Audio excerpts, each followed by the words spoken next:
Hello, and hello to you. How are y'all doing on today? I hope y'all are having a fantabulous Tuesday. I hope your day is starting off well. And if it ain't, I pray that it gets better because we still got some time in the day. Okay. So before we get into the conversation, you guys already know what to do. Be sure to like, comment, subscribe. Tell a friend to tell a friend to tell a friend. If you're not following our channels, what are you waiting on? Please go ahead and do that, please. You can follow us by when you come out, just click our name. And if it has that you're not following us, just go ahead and put that follow or subscribe, whichever word it say. It's gonna say follow or subscribe, whichever one it is, that's the one you click, okay? And my channel is Deep Conversation with Shun, and Miss Dina channel is Journey with Dina. So and like the videos, share it out, okay? Liking, sharing the video, also commenting are ways that we get ourselves in the algorithm and we can get us a new church members over here, okay? All right, you guys. So y'all see what it is, y'all see what it is about. We're about to get into a little piece of I think this is a little deep conversation. You know, it's in my title, but I think this is a real deep conversation. But before we get there, Dina, how has it been? We took a little break last week, you know. So we did, and I talked about that yesterday because I went live yesterday, and my topic was called the unexpected pause. So that's what we had on last week, an unexpected pause. Sometimes God does those things. So it's a different reason why he did it. So we were working, but it's okay not to hold ourselves to a bad standard. It's okay because I was feeling a little bad, but it's good. It's good.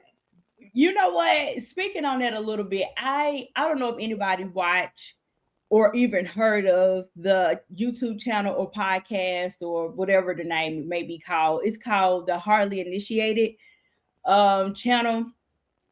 And they've been gone for like 3.5, almost 4 months. They just been gone. They ain't give no reason why. They just stuck the deuces and was like, we up out this mug. And but from listening to them, they built their channel up amazingly. Like, man, they really built their channel up because they started in one direction, but it ended up going to a totally different direction. The Lord really got into their podcast because they started off on some mess. Let me tell y'all, okay? It really started with some mess and it really shifted to something else. But anyway, my point was, as they were talking, they came back last week to kind of explain where they've been and why they did this and the third, and they end up taking a sabbatical, in the process. And one of the things that they were talking about was how it is to come and do something every day or multiple times out the day, and how it can start to kind of affect your life, not in a bad way, but it kind of becomes draining. So I will say this, if you see us taking a break, or we've been gone for 2 weeks, know that sometimes that maybe life may be life, and know that sometimes that some things has arise and it just not working, it didn't happen that way. But no, we'll be back, okay? And that's the moral of the story, to know that we will be back. And I think sometimes when you give yourself over to something like this so much, it does, people do feel a little bit entitled and be like, where y'all, how dare y'all not come back? You're like, okay, hold on, just hold it just a moment. But yeah, anyway. Yeah, you're right because I did get a phone call. Like, so y'all coming? I was like, so I'm in the middle of doing a job, so no, we're not gonna be on tonight. Yeah. I'm working. Yeah, so I get it. I honestly get it. And I'm gonna say this, I think it's a blessing. Let me make that very clear, that people are in tune with us, that they like, we don't want to miss a beat. I want y'all here every week. So I don't want y'all to take it that we're complaining, because that's not that. It is very much a blessing in it. But I did want to offer a behind the scene thing when it comes to not seeing us all the time. Okay.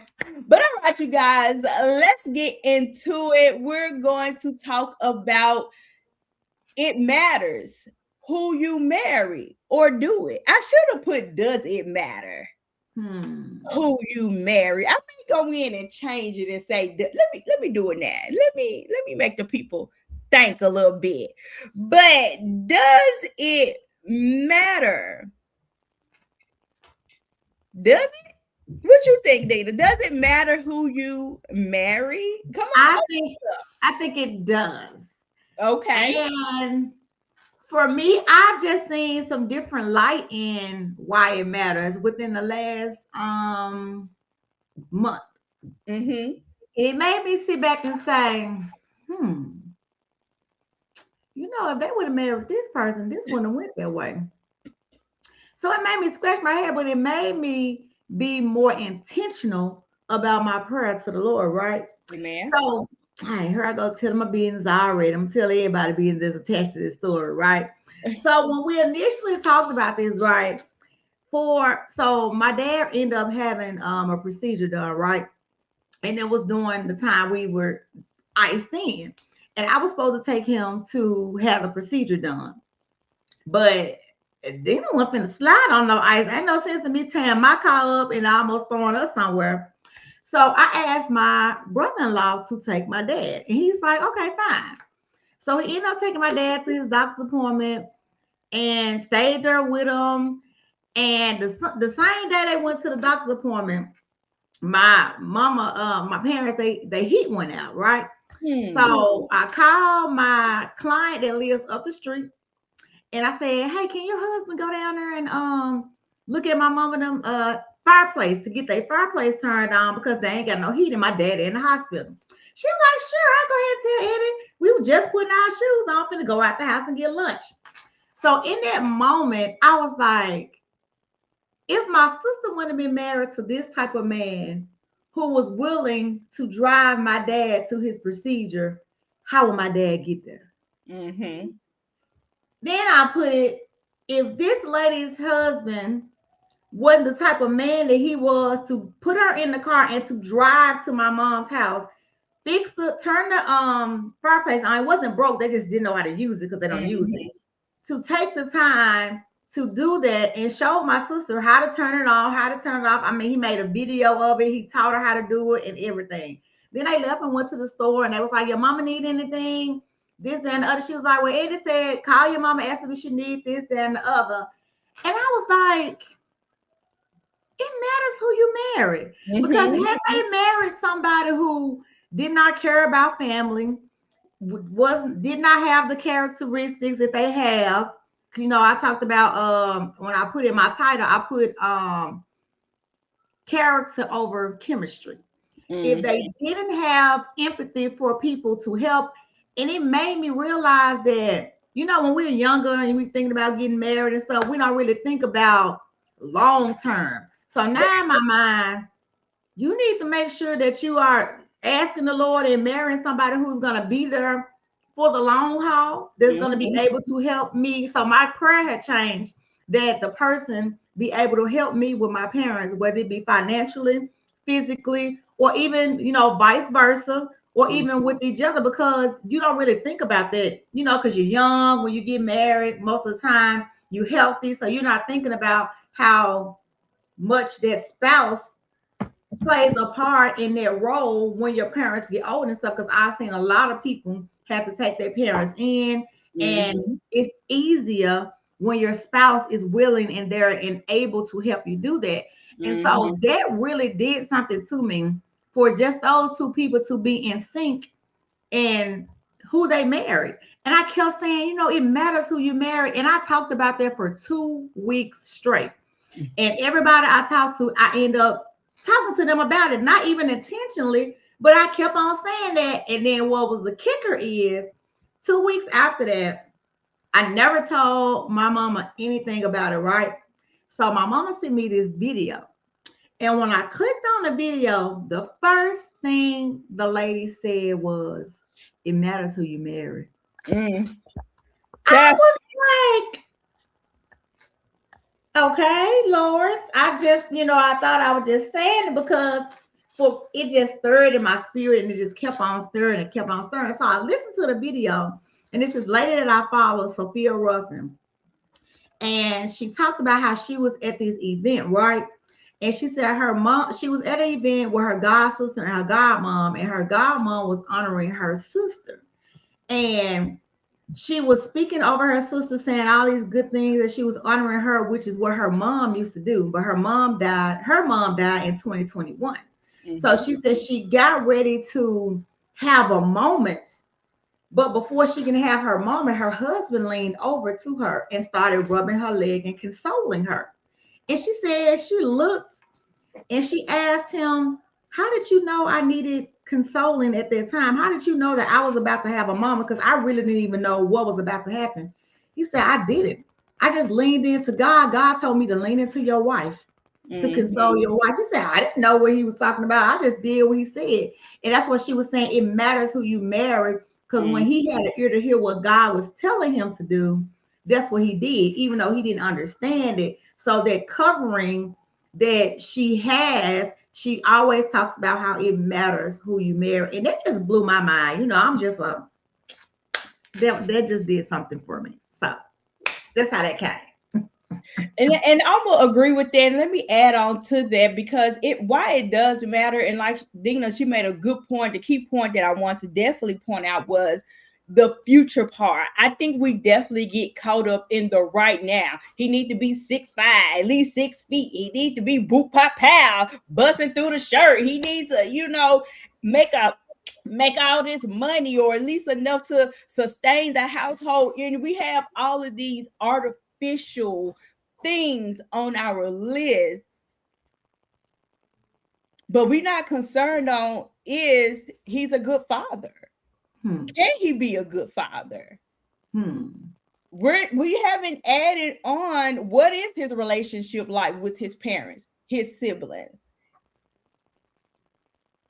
We don't add on, we look at everything from an artificial standpoint, and never look at things in the future. And some of these things may sound trivial, but it really do makes a difference, as in it, if what do retirement look like? If y'all not even on the same page for retirement, baby, I don't know how y'all gonna make it, because we can look at now, but the goal is to grow old with each other.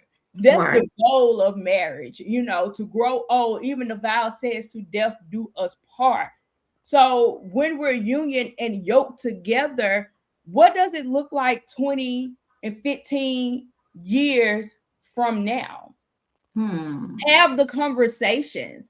Because a lot of this, and we've been saying this when it's been surrounded with our friends, but once we enter into the dating world, have the conversations. What do that look like? How do that feel? How, hey, I'm a big, part of my mother's life, my father's life. I'm with them all the time. I help them. And if he's like, "Oh no, you do too much, baby, go and cut him short." Because if that is a priority for you, that needs to be a priority for him. And vice versa. If he come to you and say, "Well, Dina, hey, I take my mama to Kroger's every Friday," Dina better not let the words come out herself. You know they got Uber.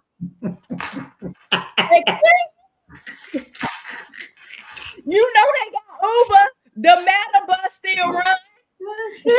It's still run. And this is not to say that you put your parents above your spouse. I don't want nobody to take my words and mix it all together, because I'm not saying that. Right. I'm not saying that at all. But there is a time to where, especially as we get older, guess what our parents are doing? Getting older. They don't stay the same age. So the things that they would normally do on their own, they get to the point they can't do that no more. And I'm basing it around parents, because that's what Dina opened it up with and was giving her example about. So that's why I'm basing it around that. But just as we getting older, guess what? They're getting older. They ain't gonna be able to drive. They ain't gonna be able to, do certain things that they used to, not the megabus, that they used to do. That they used to do. They're not able to do those things, and especially when they stop working. Now they're on a fixed income. Right. Right. They need you to slide them $20, Right. and not from a place of, well, I know your social security check come on the 13th. I hope to have my $20 back. No, Right. no. So it does matter about in every aspect. Can they pray for you when you are weak and they are Mhm. strong, and vice versa? Is it a point to where, hey, I don't know if I can, whatever the case may be. We could throw so many scenarios out there, right? But Mhm. it does boil all the way down to it. It matters who you marry, because really, y'all really are a reflection of each other. Because once you get married, the Bible tells us that you're no longer two, you're one. So it don't matter if John say he like to go to the club and book the, and da da da da da. They're gonna say, no, both y'all be club. You gonna say, no, that's him. It's gonna show on both of y'all. They not gonna separate y'all. Mm-mm. They're gonna put y'all together. So, but yeah, what you got, Dita? I listen. I'm still on it. Like I'm still on, and I guess I'm on the parent part because like both of my parents, because this is what I have seen lately. Like when I Mm-hmm. say within a couple of months, and I'm used to my dad being the one up and around and being able to do things and drive my mom. And right now he's down. So when I say my brother-in-law has stepped up to, it has blown my mind. I'm talking about even from cooking. He cooks for them. Mm-hmm. He whatever they need from the store. My daddy had him. Now he don't supposed to be driving. He had him driving him around to his jobs as he's the supervisor. But he got my brother-in-law driving him around. Uh-uh. But like he was like, I can't go out of town. We went to the Bahamas for Thanksgiving last year. He was like, nah, I can't go. I can't leave. Mom and pop, I gotta cook Thanksgiving for them. I'm like, what? But it made me feel good that this is the type of man that my sister married. So if I'm seeing what he's doing for them now, I have no question in my mind that he's gonna take care of my sister when she gets older, and they're gonna take care of Mhm. each other, vice versa. And it just, to me, it made me look and think and realize that I'm talking about he take him to his doctor's appointments. He called him pop and called my mama now because recently his mom passed on last year, and his Mm. mom passed like in October, right after my birthday. And his mom and my mom, they were really, really tight.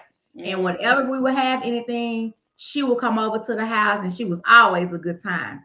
And so, even with that, I feel like everything that has happened, it has been, of course, part of God's plan for my mom and dad to be there. Because I remember one day he woke up and he posted and he was like, I can't believe I don't have any parents. Mm. And from that day, he's like he has been transitioning slowly to taking on my mom and dad, which says a Mm. whole lot about him in itself.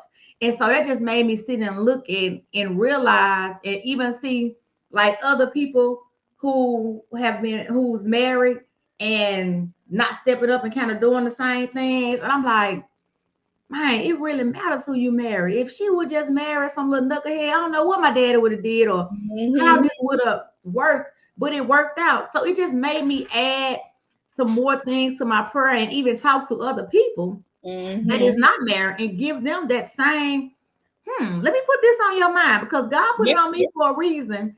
And when I say I stuck hold to that for 2 weeks, everybody I talked to, and I Mhm. finally ended up telling my mom about it when she ended up texting me that message. I said, you don't even know what this did for me. And because it was only confirmation to what I had been saying, so I know that that was of God, that the reason why I was saying that. And she was like, and I started not to send it to you. She said, I put my finger on it. Then I said, no, I ain't gonna send it. Then she said, I put my finger on it again, and then I ended up sending it to you. I was like, but I'm glad you did because that was a confirmation for me.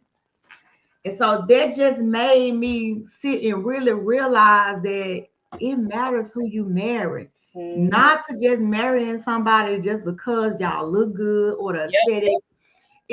it matters, even a part of your purpose, a part of ministry, your destiny, even business wise. Like, it matters because What's people don't even realize. I've talked to a couple of people that are in business with their spouses, some good and some like that ain't working for us.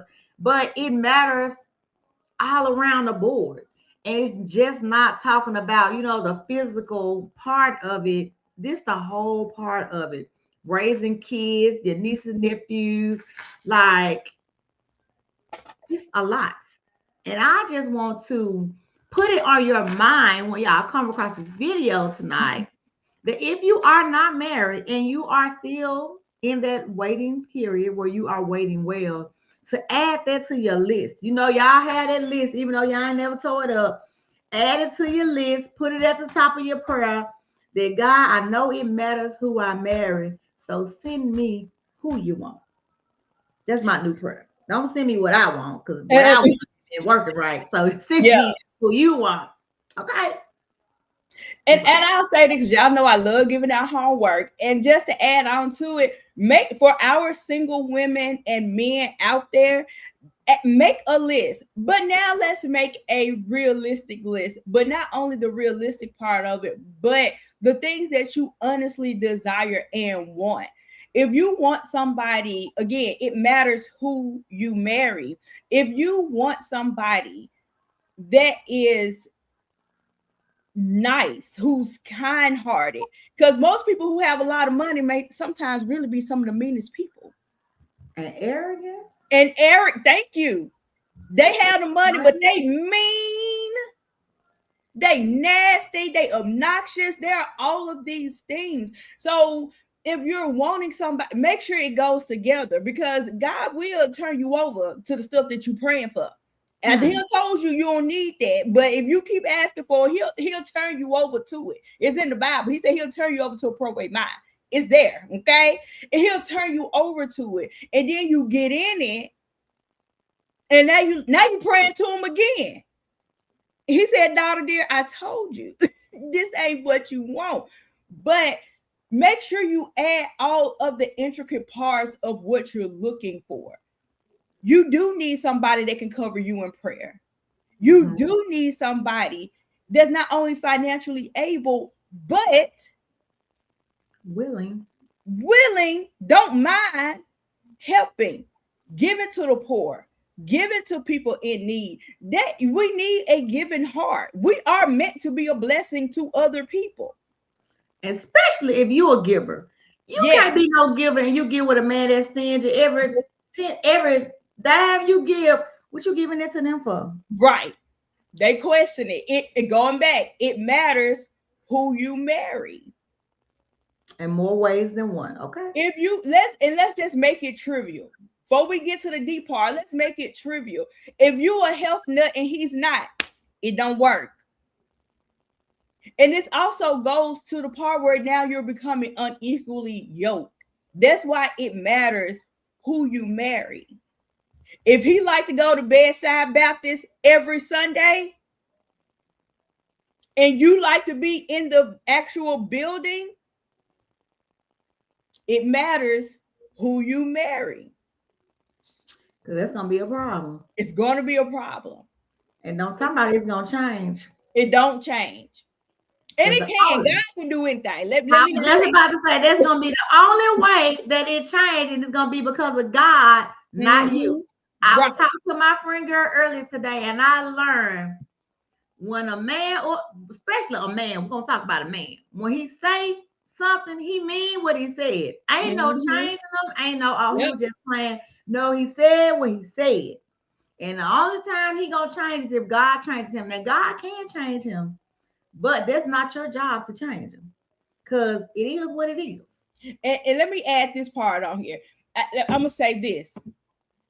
When it comes that, and it's two different things. If you're already in a position to where you have a relationship with Christ, you're saved, you sanctified, and you have a relationship with Christ, you need to get somebody who has those same qualities as you. Now, if you are already married, and neither one of y'all was saved, and one end up getting saved before the other one, you make that on your prayer list to say, Lord, I need my husband or my wife to catch up with me. I have made the change. I need him or her to catch up. But if you're already in a position that where you have Christ and you're this and that, don't go get nobody from the club. It ain't gonna work, because I'm gonna tell you what's gonna happen, baby. He'll pull you into the darkness before you will ever be able to pull him into the light. You better get out my mind. You better get out my mind, because that's exactly what was in my mind. If you ain't gonna pull, it's either he gonna pull you or you gonna pull him. And he ain't. And let me tell y'all, and that ain't because God ain't all awesome and mighty. I ain't saying that because y'all like to twist words, not y'all, but y'all, you know. And you'll get pulled before he would, because he's the husband. You're going to listen. You're having sex with him. Come on, baby, let's drink a little bit. No, you don't drink. Come on, baby, let's go. You know, I thought we'll go to a hookah lounge. But because it's my husband, and he gonna pull you before you ever get a chance to pull him. So don't put yourself in this situation. That's all I'm asking. That's all don't do it to yourself. Because why? It matters who you marry. It matters. And God is sufficient enough to give you everything and then some. He can blow your mind. Stuff that you ain't even think to put on your list. He saw fit because he's the Father. He knows your heart. He knows your desire. He knows your needs. He knows your wants. He knows the unspoken things. The words that you didn't even utter, but the tears uttered for you. He knows it. Let me get an offering plate. He knows it. So we don't have to be shy with God. So when you write your list, be as intimate and detailed as possible. Ain't no point of thinking it. He know what you think. Y'all favorite line anyway is God know my heart, baby. Y'all know my heart. That's y'all favorite line. When y'all want to sin, that's when y'all want to say it. When you want to sin, God knows my heart. That's the only time he know your heart is when you're ready to sin or had sin. But when you need to put God to the test to show that he really is a big, big God, now you don't trust him to say, God knows my heart. He knows the intimate. He knows it. Give it to him. Because it really does matter who you marry. I'm done, Dina. You can send us on out. Well, you guys, there you have it. She asked the question, does it matter who you marry? And I say it does. And she says it does as well, right? So just be intentional on your potential, right? Continue to wait well. Continue to have patience, because patience is definitely needed, right? Because love is patient, love is kind. So don't be moved because it doesn't happen when you want it to, okay? So continue to wait well. Continue to make out your intimate list with the Lord. Have a conversation with the Lord and tell him some things. He listening. He want to hear from you tonight, all right? So make that your homework tonight, because you know Sean always give us homework. So your homework for tonight is write out your list of the things that you desire, the things that you hope for, and the things that you are praying and looking for. And then once you write out your list, I'm going to give you another added step to it. Write your letter to your dear future spouse. Write the letter, fold it up, and put it in your Bible, okay? Let it marinate in there. And then we're going to talk about it on next week, okay? So until next week, that's all we got for you. All right, you guys. Y'all got it. We'll see you guys, and we'll talk to you guys in the next video. Bye.